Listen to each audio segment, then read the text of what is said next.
তাহলে চলেন কাকা নাস্তাটা করে নেই। আচ্ছা, আপনারা শাহবাগীরা সকালে কি দিয়ে নাস্তা করেন? আমরা তো নাস্তায় সবজি খাই। যাক, শুনে ভালো লাগলো আপনারা আপনাদের স্বাস্থ্য নিয়ে অনেক সচেতন। আপনাকেও আজকে সবজি খাওয়াচ্ছি, আসেন আসেন কাকা, তাড়াতাড়ি আসেন। বুঝতাছি না নাস্তা করবার লিগে কোনে নিয়ে যাইতাছি। কাকা আসরে বসেন। এই তোমাদের নাস্তাটা বানানো হয়েছে, তাহলে দাও। আপনি না কইলেন আপনি সকালে উঠে সবজি খান?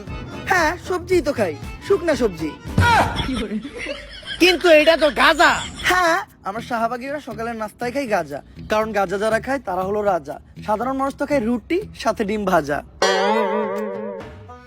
কাকা একটা টান দিবেন নাকি?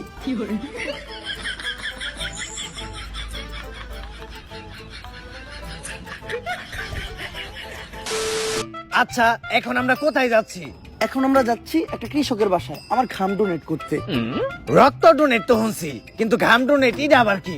আপনারা জানেন কৃষক যখন জমি চাষ করে তখন তাদের ফসলে প্রচুর পরিমাণ পোকামাকড় হয়। এই পোকামাকড় নিরাময় করতে তাদের জমিতে বিষ ছেটাতে হয়, আর যেই বিষটা কিনতে কৃষকের প্রচুর টাকা খরচ হয়। কিন্তু একটা বিষয় বুঝলাম না, কৃষকের ওই বিষের লগে আপনার গায়ের ঘামের সম্পর্কটা কি? Good question.